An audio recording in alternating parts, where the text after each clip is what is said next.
temps passé avec les clients aujourd'hui est essentiel pour effectivement faire en sorte que vendeurs, mais aussi acheteurs, comprennent la situation du marché. Tu te démarques de tous ces agents dont tu parles qui sont arrivés dans le marché en 2021, 2022. Sorti d'une année complètement folle, avec plus d'1,5 million, 1,2 million de ventes. Bonjour à tous et bienvenue pour un nouvel épisode rythme, rime avec un nouvel invité, nouveau cadre. On est de retour à Paris, dans le 11e arrondissement. On est dans le 11e, place de la République. Parfait. On est avec Nicolas Jeff aujourd'hui. Comment ça va, Nicolas? Ça va super bien. Et Merci toi? beaucoup, oui, ça va super. Merci beaucoup d'avoir accepté mon invitation. Avec plaisir. Donc, pour ceux qui ne connaissent pas Nicolas, il est donc spécialiste immobilier, chroniqueur TV pour le groupe M6. Tout à fait. Écoute, on va juste commencer pour que les auditeurs un peu apprennent à te connaître, sachent un peu pourquoi tu travailles dans l'immobilier, ça fait combien de temps et un peu ton parcours. Eh bien, c'est parti. Eh bien, écoute, ça fait près de 3 ans que je suis dans l'immobilier, après une vingtaine d'années dans le conseil marketing, notamment sur des postes de direction dans le e-commerce pour le groupe Bolloré. Et depuis 3 ans, je me suis lancé corps et âme dans l'immobilier avec un objectif, c'est de revaloriser le secteur de l'immobilier, de faire en sorte que tout ce que l'on dit sur l'immobilier qui incroyablement est vrai n'ait plus lieu désormais.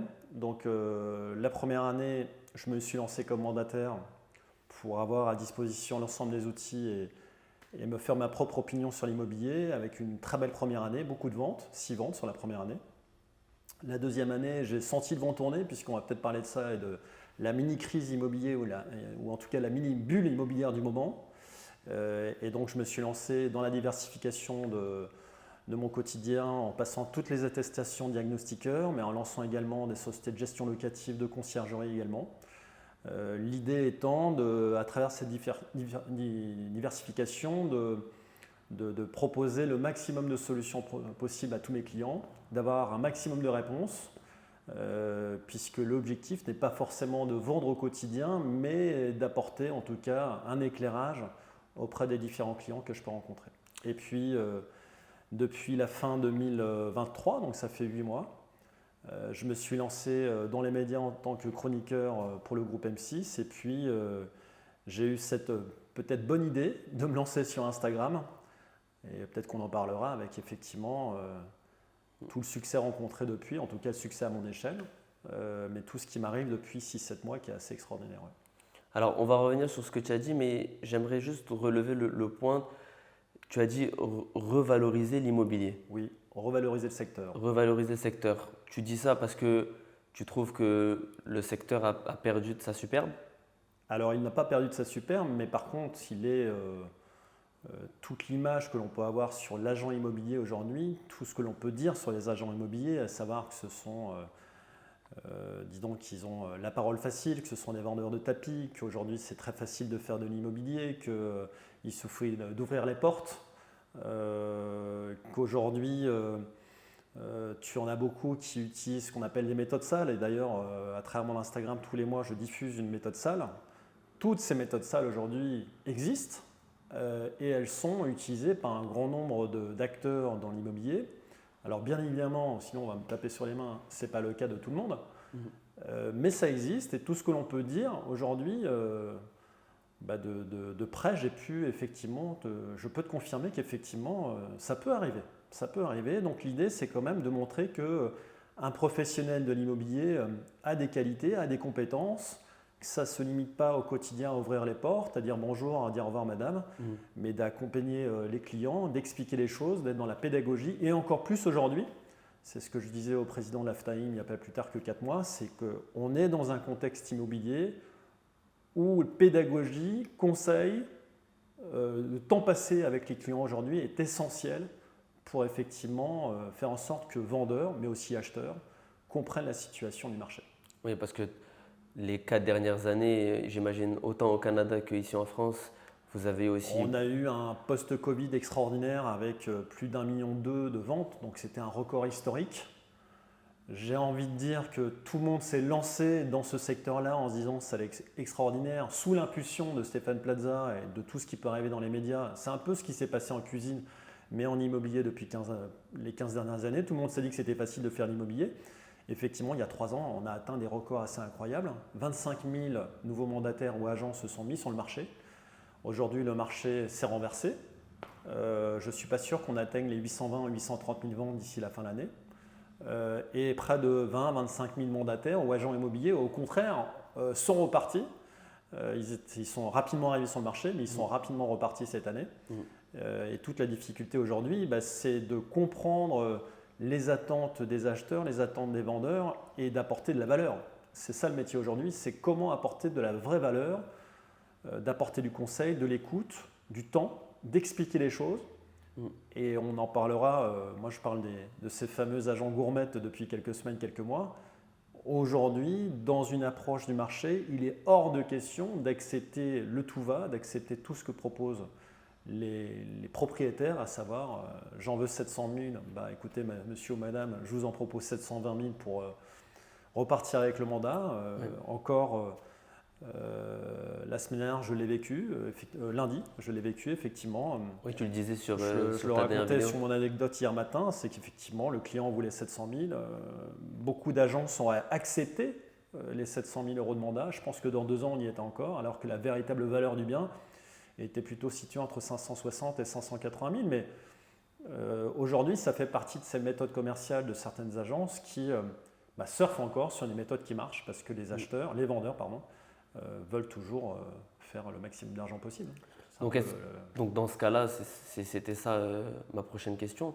Donc est-ce que tu dirais que toi, tu te démarques de tous ces agents dont tu parles qui sont arrivés dans le marché en 2021, 2022, en apportant vraiment une vraie expertise, en donnant réellement ton point de vue et en montrant par A plus B que… Alors déjà dans ma personnalité, j'ai l'habitude d'être cash et d'être transparent le plus possible avec mes clients. Ça c'est le premier aspect qui aujourd'hui fait ma différence sur le marché.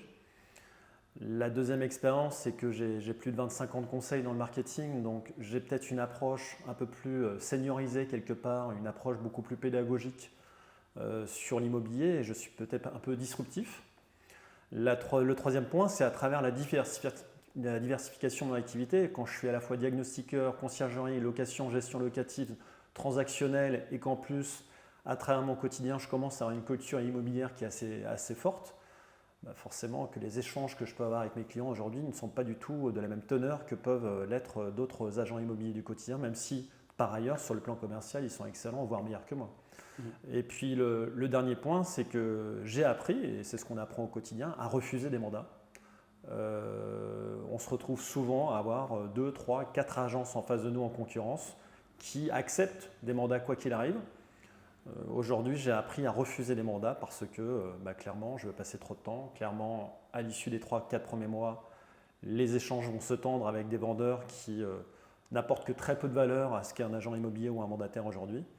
Donc j'ai appris aujourd'hui à refuser aussi des mandats et c'est une chose qui est plutôt intéressante et plutôt saine aujourd'hui à avoir en tête. Oui, parce que j'imagine que ça te donne plus de temps à te concentrer sur les mandats peut-être. Quand on fait les choses sérieusement, de manière le plus transparente possible et qu'il y a une connexion avec le vendeur, et d'ailleurs cet après-midi je vais rencontrer une cliente qui est dans ce cadre de fonctionnement, on est quand même dans un binôme, on est dans une équipe. L'argent il n'est pas à moi, mais par contre le projet on le partage. Et que si la confiance s'instaure, si elle est d'accord avec mon point de vue et qu'effectivement on est assez éloigné de ses prétentions de départ, mais qu'elle est en accord avec ma philosophie, en tout cas mes différentes recherches que j'ai pu faire pour elle, effectivement là je suis prêt à passer beaucoup plus de temps, à m'engager beaucoup plus que si effectivement au départ la relation devait être finalement uniquement basée sur vous êtes un agent, démerdez-vous à vendre. Ce qui à mon avis ne doit pas être la philosophie aujourd'hui du vendeur parce qu'on a encore plus de valeur aujourd'hui. Je pense même, je vais aller même plus loin, je pense qu'on n'a jamais eu autant de valeur aujourd'hui. On n'a jamais eu autant de capacité à proposer de la valeur sur le marché qu'aujourd'hui. Ouais. Alors, en fait, juste pour t'expliquer un peu pourquoi je suis en Europe en ce moment, pourquoi j'essaye d'avoir des invités plus européens, plus diversifiés, parce que j'essaie en fait de comparer un peu les marchés montréalais avec, dans ton cas, le marché parisien. Oui. Donc tu parlais de mandat, tu parlais que vous êtes des mandataires. Oui. De notre côté, nous, c'est pour vendre un bien, comme je l'expliquais un peu en off caméra, il faut vraiment avoir une licence, donc il faut avoir fait tout un processus, des études, c'est à peu près 6 mois, 1 an, dépendamment quand tu fais le cours. Est-ce que de votre côté, vous ici, est-ce que c'est le même cas Oui. ou c'est Non, un c'est pas le même cas. C'est un processus différent, comme tu C'est m'expliquais. une question très intéressante parce que sur Instagram, il y a beaucoup sur mon Instagram, puisque je véhicule mon quotidien, c'est vraiment l'immobilier. Il y a beaucoup d'échanges sur je suis agent immobilier, je suis mandataire, on ne fait pas le même métier. Donc juste pour la genèse, au départ, tu n'avais que les agents immobiliers qui étaient en capacité d'aller dans la transaction à travers ce qu'on appelle des agences vitrines classiques physiques. Moi-même qui viens du e-commerce, j'ai vu cette disruption avec la dématérialisation des services. On le retrouve dans le cinéma avec Netflix, on le retrouve même d'ailleurs au Pôle emploi, on le retrouve aussi en immobilier avec l'arrivée de ce qu'on appelle des mandataires et donc des réseaux mandataires. Tu en as plusieurs, des IAD, des Ficity, des Experimo, il y en a plein. Aujourd'hui, ce nouveau modèle économique est arrivé sur le marché il y a une quinzaine d'années et a remis à plat complètement la capacité pour chacun d'aller vendre des biens immobiliers. D'un côté, tu as les agents immobiliers qui classiquement ont besoin de la carte T et donc pour ce faire, ils doivent faire des démarches auprès de la Chambre de commerce et de l'industrie de montrer patte blanche avec une certaine expérience ou une certaine forme de diplôme pour effectivement disposer de cette carte T qui est le Graal qui permet d'aller générer la transaction et d'autres formes de services dans l'immobilier. Et puis de l'autre côté, tu as les mandataires. Qu'est-ce que ça veut dire que les mandataires? En fait, ils se reposent sur une personne, sur une entreprise qui dispose de cette forme de carte T et qui la met à disposition à travers une contrepartie financière qui est généralement liée à une commission qui va être de 5, 10, 15, 20, 30, voire 40% sur certains réseaux. Donc d'un côté, tu as les agents historiquement qui ont une vitrine, qui ont des charges importantes et qui, ne serait-ce que sur le degré de la diffusion de leurs biens immobiliers sur Internet, ça va leur coûter entre 800 et 1000 euros, sans parler des solutions qu'ils doivent également acquérir à travers du leasing ou à travers de l'achat. Donc moi-même, je me suis posé la question, il y a simplement 3 mois, de me mettre à mon compte à travers une carte T. Rapidement, je me suis aperçu que ça allait me coûter à peu près 2000 à 2500 euros mensuels.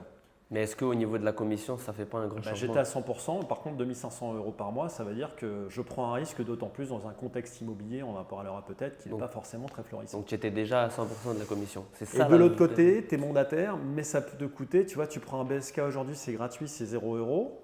Par contre, tu as un retour de commission qui est de l'ordre de 20 à 30%, mais quand c'est 0 par mois, alors que de l'autre côté c'est 2000 euros, mais que tu perçois quand même une commission qui est importante, tu ne prends pas de risque, tu vois. Quand tu es chez IAD, tu reverses 30%, mais ça te coûte 200 euros par mois. Et en plus, tu as l'ensemble des solutions. C'est-à-dire tu n'as pas simplement accès à la plateforme de diffusion, tu as l'accès également à toutes les solutions de CRM et autres. Et chez Experimo, là où je suis aujourd'hui, la commission est 100%. Donc si tu veux, entre une carte T à 100% et un Experimo à 100%, la seule différence, c'est que d'un côté, ça me coûte 2500 balles par mois et de l'autre côté, ça me coûte 400 euros par mois. Tu vois, c'est quand même beaucoup d'argent, hein, c'est plus de 2000 euros. Le résultat, et c'est là que je voudrais quand même apporter quand même un point important sur le marché, c'est que agents immobiliers aujourd'hui se sentent vraiment victimes d'un marché avec une espèce d'ubérisation dans l'immobilier. D'ailleurs, c'est exactement la même chose dans les taxis, avec les taxis parisiens qui ont dépensé peut-être 150, 200 000 euros pour avoir la possibilité d'être taxi. Et du jour au lendemain, il y a Uber qui arrive qui dit en gros, pour 30 euros par mois, une voiture en leasing à 500 balles par mois, je peux faire la même chose. Et là, en immobilier, c'est pareil, sauf que ce qui se passe, c'est que de plus en plus d'agents immobiliers arrêtent d'être agents classiques avec une vitrine et passent en mandataire. 26% du marché aujourd'hui des mandataires, ce sont historiquement des agents immobiliers. Donc de là à dire que les mandataires ne sont pas des agents immobiliers, oui, sur le plan légal, oui, sur le plan juridique, oui, sur le plan du périmètre, oui, sur le plan de l'expérience, on est d'accord pour beaucoup. Puisque la coiffeuse ou le boucher peut devenir mandataire et dans la transaction, face à un mec qui est agent immobilier depuis 15 ans, effectivement, ce n'est pas le même métier, mais on a quand même un quart des mandataires aujourd'hui qui sont anciennement agents immobiliers. Et la réflexion au final, c'est pas qui est qui, c'est juste le modèle économique et le contexte économique qui fait qu'aujourd'hui, beaucoup d'agences immobilières ferment. On est sur quand même 3 à 4 fermetures, voire 5 fermetures par jour depuis 18 mois. Et donc les agences sont obligées de se réinventer à travers un modèle économique qui est beaucoup plus porteur, qui est celui de mandataire. Est-ce que c'est plus clair comme ça te va? Oui, très clair. Voilà. Très clair. Donc je ne les mets pas en conflit, mais j'explique juste tu expliques les différences. les modèles et les raisons pour lesquelles du jour au lendemain ça a switché. Et finalement c'est récent, ça n'a que 15 ans. Donc tu n'es pas seulement mandataire, tu es aussi, comme tu dis, influenceur immobilier. Pour ma part, effectivement… Je ne sais pas si tu aimes ce mot-là, influenceur. Non, parce que je suis trop petit aujourd'hui, avec 5-6 000 followers sur Insta et 10-12 000 au final. En fais ce que tu veux. Même si effectivement j'ai des croissances extraordinaires. Là, pour la première fois aujourd'hui, on enregistre aujourd'hui, mais c'est la première fois que j'enregistre 1 million de vues en 3 mois. Donc effectivement, ça commence à être gros. J'avais une approche très commerciale classique au départ qui était je vais voir le boulanger, je vais voir le commerce, je suis dans la rue, je suis vraiment sur une école commerciale traditionnelle. Je mettais sur Instagram 2 photos où en gros j'avais mon père et ma soeur qui me disaient super. Donc j'avais 3 vues. Et puis j'avais une personne avec qui je travaillais anciennement dans un autre réseau qui lui passait beaucoup de temps sur les réseaux sociaux. Il passait peut-être 2 heures par jour et je trouvais que son approche était complètement disruptive de la mienne. Mais dans ma vie, j'ai toujours regardé pourquoi les gens étaient différents de moi et ce qu'ils faisaient mieux de moi que moi. Et là, je me suis dit quand même, ce gars-là, il est brillant dans ce qu'il fait, il s'appelle Kevin. Il est brillant dans ce qu'il fait et quasiment 100% de ses mandats aujourd'hui viennent d'Instagram. Et donc je me suis dit, moi je ne suis pas lui, lui il n'est pas moi, donc est-ce que je ne vais pas le travailler différemment à travers mes qualités et ma personne? Et en gros, le 1er novembre 2023, je me suis mis à me filmer au quotidien, dans une approche conseil, dans une approche pédagogique, dans une approche vie ma vie, avec une approche qui est toujours dans la rue, parce que pour moi, le métier d'agent immobilier, de spécialiste immobilier, de ce que tu veux en immobilier, ça commence dans la rue. C'est dans la rue que ça se passe. Et donc j'ai commencé à me filmer.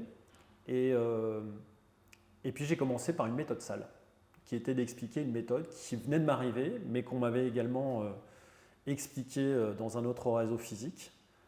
Et je vais pour filmer cette vidéo sur cette méthode salle commerciale qui est horrible, mais qui est pratiquée par un grand nombre.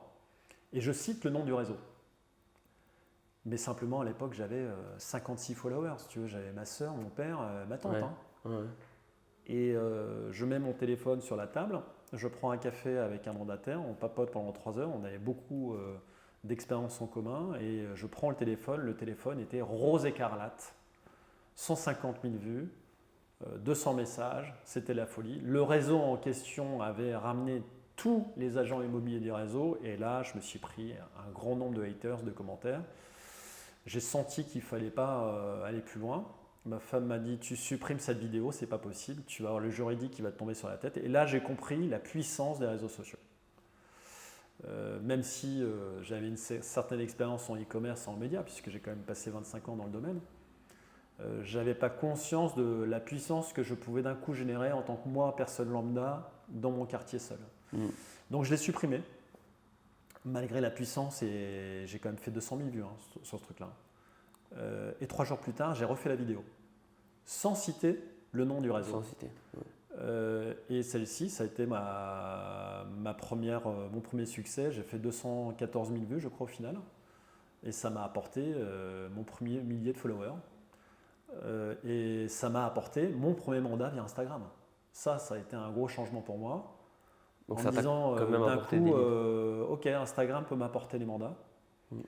Ensuite, j'ai passé des castings pour être chroniqueur sur une émission sur le groupe M6 qui est dédiée à l'immobilier. C'est un magazine sur lequel à la fois on est amené à présenter des biens et sur lequel on est amené désormais à être beaucoup plus dans un rôle journalistique, chroniqueur, à donner son avis sur des solutions ou sur un marché. Dernièrement, j'ai pu parler de l'investissement fractionné, ce qui est quand même un thème assez intéressant avec le crowdfunding dans l'immobilier, donc c'est des approches intéressantes. Et donc je me suis lancé également là-dessus. Et je dois dire qu'effectivement, du jour au lendemain, la partie de médiatisation, de contenu, a pris peut-être 20 à 30% de mon temps, alors qu'avant, ça n'existait pas du tout. Et puis, j'ai pris goût parce que toute la difficulté, c'est d'être dans la régularité, la récurrence au quotidien, au quotidien, au quotidien. Et depuis le 1er novembre, eh bien, j'ai pu faire, donc tu prends novembre, décembre, janvier, février, mars, avril, mai, juin, tu es à 8 mois, j'ai pu faire quasiment 250 vidéos quasiment au quotidien, avec des rendez-vous que j'ai fixés désormais, qui sont de plus en plus ancrés. Et donc tu te retrouves à avoir du lundi avec de l'humour, le mardi avec de l'anecdote, le mercredi avec des biens immobiliers ou des conseils, le jeudi avec, désormais j'ai lancé ça il y a 3 semaines, sur l'immobilier parisien et une rue et une information immobilière. Et puis le vendredi, que j'adore faire, c'est le vendredi actu, qui est de résumer l'actualité hebdomadaire, toujours à travers un prisme journalistique. J'essaie en tout cas d'être le moins objectif possible, d'être le plus dans l'explication et la pédagogie, pour être le moins clivant possible. Et ce qui se fait, c'est qu'au quotidien, désormais, j'ai quasiment 50 followers qui viennent se greffer. Et là, j'en suis à quasiment 300, 400, 500 000 vues par mois. Et sur Instagram, par mois, je suis quasiment à 1000 followers de plus par mois. C'est énorme. C'est énorme. Donc, je vais arriver à la fin de l'année à certainement 15 000 followers. La question que je me pose aujourd'hui, c'est qu'est-ce que j'en fais de tout ça? Ouais. J'imagine que ça va t'apporter plus de mandats. Ce que ça m'apporte, c'est plus de mandats, plus d'autres rencontres. Ouais, exact. Plus de méditation, plus de crédibilité, plus de solutions à proposer. On m'appelle énormément sur est-ce que tu peux m'expliquer comment on fait la location? Est-ce que tu peux m'expliquer sur Instagram? On propose des conférences. Et puis, depuis un mois, je propose des biens exceptionnels également sur ma plateforme, qui est d'aider les agents immobiliers aujourd'hui qui ont beaucoup de mandats, mais qui ne savent plus vendre. Enfin, en tout cas, c'est pas qu'ils ne savent plus vendre, mais en tout cas, c'est compliqué de vendre aujourd'hui, c'est compliqué de sortir un mandat. Ouais. Et aujourd'hui, je leur propose de venir gratuitement, c'est important, je viens gratuitement dans des biens immobiliers avec mon caméraman, qui est un professionnel. On fait le scénario, la musique, le montage, on le diffuse sur mon profil Instagram. Et si je leur trouve un acheteur, on fait un 50-50 sur la sortie. Donc ça ne leur coûte absolument rien, mais par contre, c'est une possibilité pour eux de trouver des acheteurs différemment. À travers Instagram, à travers les réseaux sociaux, que ce soit Facebook, TikTok, Insta ou LinkedIn. L'idée, c'est de leur apporter ma puissance, de leur apporter 50, 60, 70 000 vues d'un coup sur un bien immobilier plutôt sympa. Ouais. Ça ne leur coûte absolument rien. Ça leur permet de parler également de leur bien différemment. Par contre, moi, ça me permet de générer plus de visibilité. Avec un objectif au final, c'est d'être une espèce de portail immobilier où on va retrouver du conseil, de l'anecdote du quotidien, et puis également des biens plutôt sympas à raison de 2 ou 3 par mois, pour que les gens se disent « Ok, c'est un rendez-vous que me propose Nicolas tous les mois, et je vais pouvoir me régaler à travers tout ce qu'il raconte. » C'est un peu l'objectif, pas à 6 mois, à 2 mois, c'est ça, voilà, c'est l'objectif de la rentrée. Ok, bon, on a fait le tour, je pense, de ça, c'est parfait. Je voulais qu'on rentre comme, j'imagine tu l'imagines, dans le marché immobilier en ce moment parisien. Comment tu décrirais un peu ces derniers mois? Comment tu te sens par rapport à ça? Chaotique, c'est un bon mot en ce moment, je trouve chaotique. On va partir quand même de la jeunesse pour bien comprendre les choses, parce que d'arriver brutal sur c'est le bordel, c'est pas possible d'exprimer les choses comme ça, parce qu'il faut comprendre le sujet. Comme je te disais, en post-Covid, il y a 3 ans, on sortait d'une année complètement folle, avec plus d'1,5 million, 1,2 million de ventes. Aujourd'hui, on a perdu quasiment 20-30% de volume en 2023, on va perdre certainement 20-30% de volume en 2024. C'est le résultat avant tout d'une chute du taux d'intérêt, pas une chute, une augmentation du taux d'intérêt de l'ordre de x3, x4, voire x5 en l'espace de 18 mois. Alors certains agents immobiliers vont te dire « mais il y a 15 ans, on a vécu la même chose ». Moi, je leur dis non, on n'a pas vécu la même chose, parce qu'à l'époque, on avait des taux effectivement importants. Là, ce qui s'est passé, c'est que ça s'est passé dans un laps de temps de 18 mois.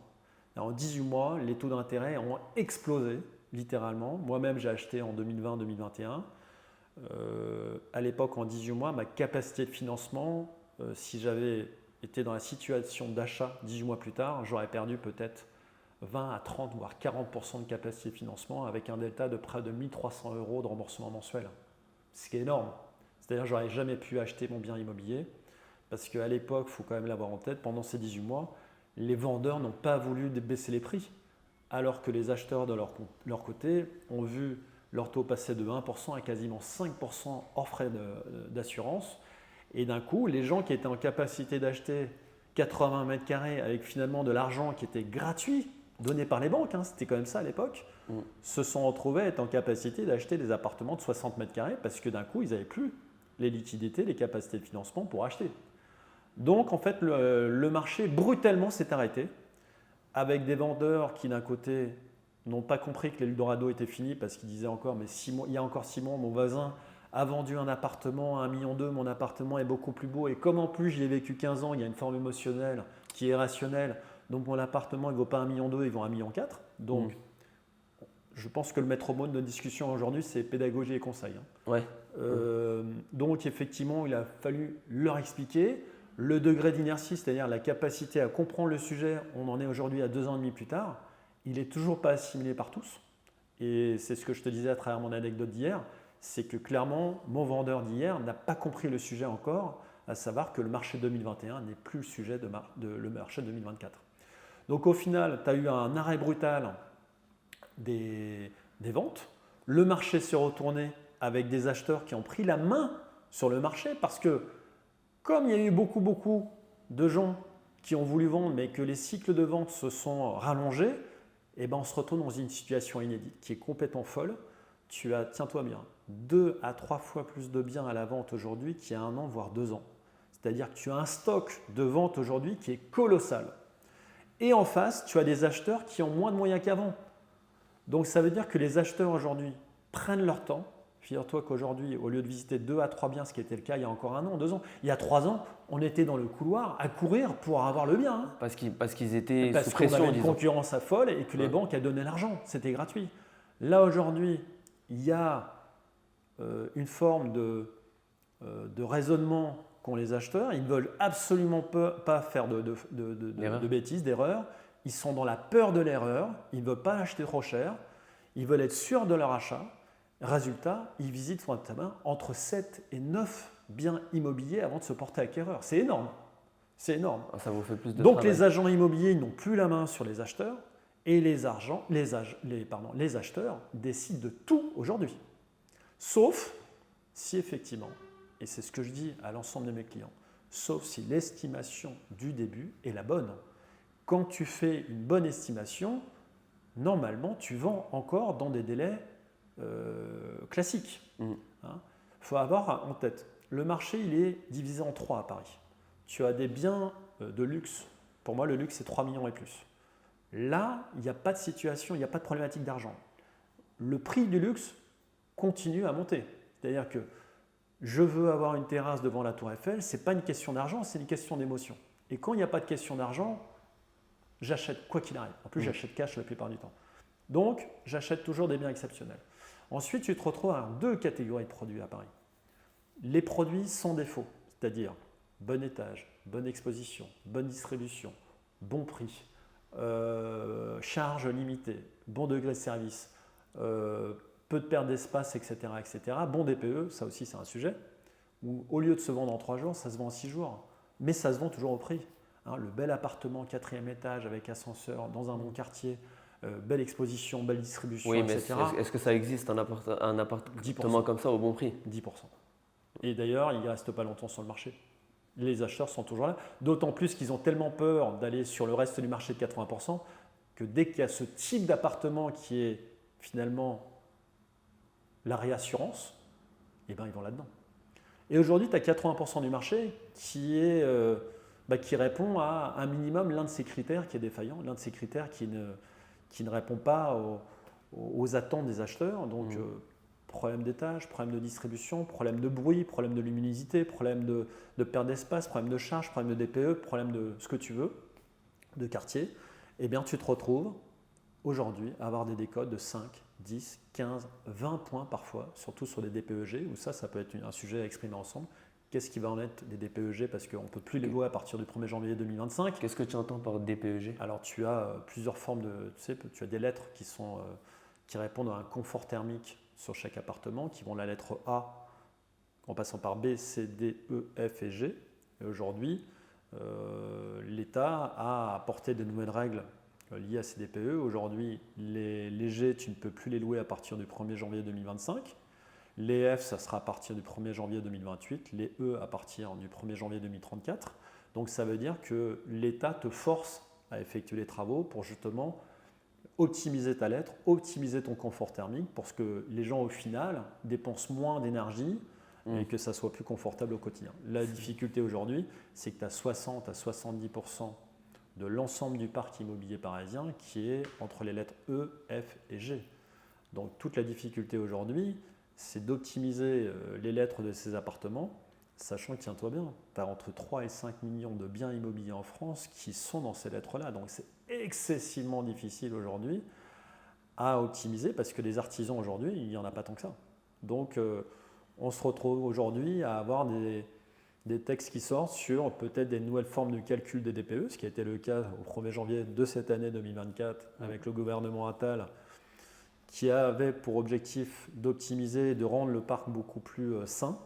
Et aujourd'hui, l'une des solutions qu'ils ont proposées, c'est de changer le calcul, la méthode de calcul pour permettre à certains appartements de passer en lettre D ou en lettre E de manière plus facile, plus naturelle, sans qu'il y ait forcément de travaux à effectuer.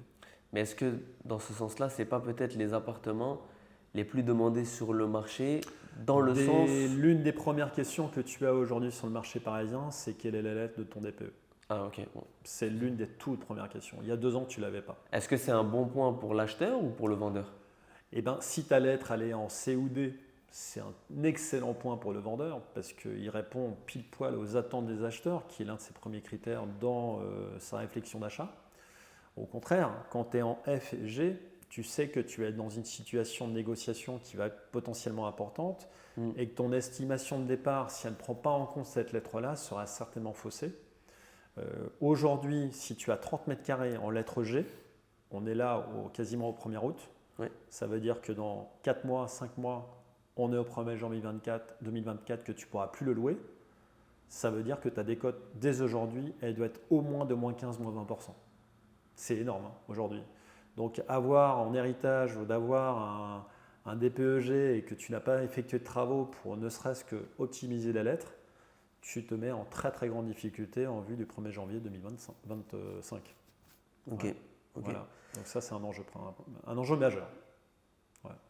Et pour ma part, d'avoir passé mes attestations et d'être en capacité de faire les diagnostics, ça permet aussi de comprendre la structure d'un appartement, de comprendre d'avoir en tête tous ces éléments de bâti à travers l'électricité, à travers des notions de structure, de savoir si effectivement il y aura des optimisations à faire ou des travaux à effectuer et de manière assez logique et rapide. C'est-à-dire qu'en 5 minutes, je sais si on est dans un appartement sain ou pas.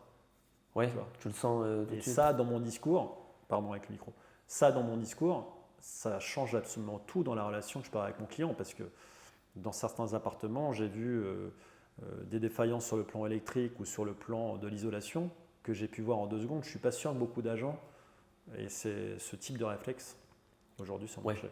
Voilà. Parfait.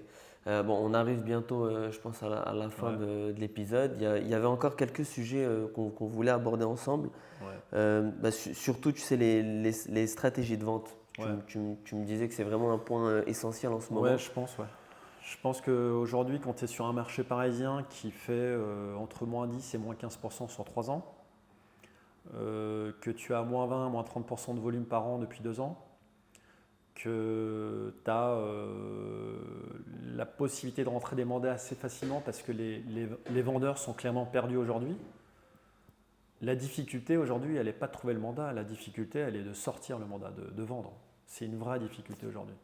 Tu te retrouves aujourd'hui à avoir des agences ou des mandataires qui ont 10, 15, 20, 30 mandats par mois. Par mois, hein, c'est énorme. Hein. Mais c'est incroyable de trouver autant de leads. Je connais quelqu'un dans un réseau de mandataires qui fait quasiment 150 mandats annuels. 150 mandats annuels, c'est énorme. Hein. Ça veut dire qu'en fait, il a le business. Tous les 2 jours, il a un mandat. Toute la difficulté, c'est de trouver des acheteurs aujourd'hui. Alors, si tu t'es planté sur ton estimation de départ parce que tu as voulu le rentrer mandat, parce que tu as voulu faire la vitrine, tu vas ramer. 6 mois plus tard, potentiellement, on va te dire tu es bien gentil, mais je vais passer avec une autre agence. Donc c'est pour ça que je te dis que la pierre angulaire, la réflexion première dans l'immobilier aujourd'hui, elle est l'estimation. Si tu te plantes sur l'estimation, tu te plantes sur toute ta commercialisation. Et donc le nerf de la guerre, il est bien d'écouter au départ et d'avoir une bonne relation saine. Et donc pour répondre à ta question, aujourd'hui de se limiter à des plateformes du style Se Loger, du type Bien Ici ou Le Bon Coin, qui sont les plateformes immobilières, des portails immobiliers classiques que tu as en France, en tout cas les premiers. Aujourd'hui, la plupart de mes confrères aujourd'hui reçoivent un appel par semaine. C'est ridicule. Ok. Mais pour faire le lien avec les réseaux sociaux, tu as depuis 3-4 ans ce qu'on appelle le porn real estate. Et j'en ai parlé il y a à peu près 3 mois. Qui est finalement, on appelle ça le porn real estate, on le retrouve aussi dans le food, mais c'est exactement le même fonctionnement que le porno.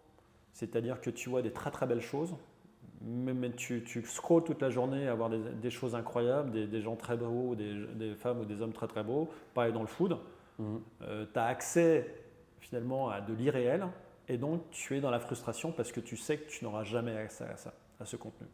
Et ben le real estate, c'est exactement la même chose. C'est-à-dire que tu vois des gens qui se rendent malades à regarder 3, 4, 5 heures par jour des biens exceptionnels au Costa Rica, toi qui voyages beaucoup, à New York, à Tokyo, à Singapour, en Afrique, des biens complètement dingues, d'où la série des Crêts. Peut-être que tu as vu ça, l'agence sur Netflix. Oui. C'est le résultat aussi du porn real estate. Ils ont une approche marketing extraordinaire. Moi, je les admire beaucoup parce qu'ils ont su vraiment apporter une touche marketing à l'immobilier avec des gens beaux, hein, Martin, Valentin, etc. Non seulement ils sont sympas, mais ils sont beaux, mais je pense qu'ils sont assez brillants dans ce qu'ils font. Ouais. Mais à travers leur approche marketing, de montrer des biens toujours plus exceptionnels, toujours plus… Bon, après, qu'on parle de est-ce que ce sont leurs vrais biens, des vrais biens, est-ce qu'ils sont vendus, etc. On s'en fout à la limite. Mais c'est ça, le porno real estate, c'est montrer des biens d'exception. Mais c'est ça. Et les gens, en fait, tu leur apportes du rêve. Ouais. Les images sont belles, ça n'a rien à voir avec Stéphane Plaza. D'un côté, Stéphane Plaza, il est plutôt dans le quotidien des gens, avec des pavillons, des appartements classiques. Il n'y a pas le rêve, il y a simplement un personnage qui est plutôt sympa, ludique, fun, et qui fait marrer tout le monde parce qu'on vit la même chose que lui. De l'autre côté, on a des beaux mecs, des belles nanas qui présentent des biens exceptionnels avec des piscines dans des cadres magnifiques, avec des couleurs en plus incroyables. Ouais.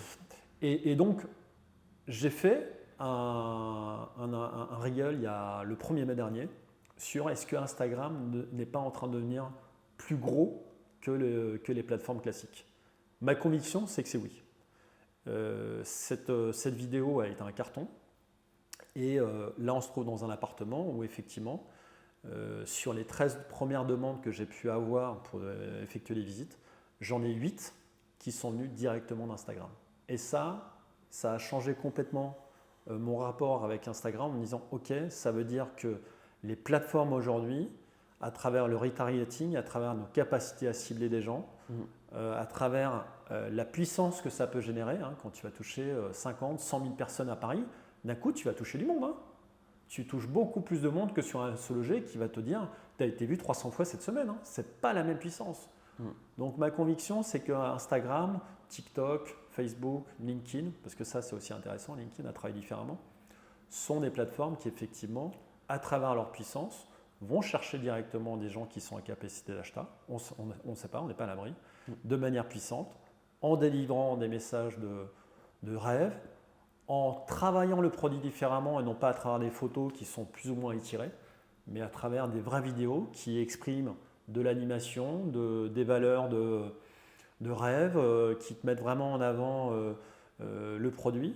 Et moi, c'est ma conviction et c'est pour ça que je vais taper encore plus fort sur ce sujet.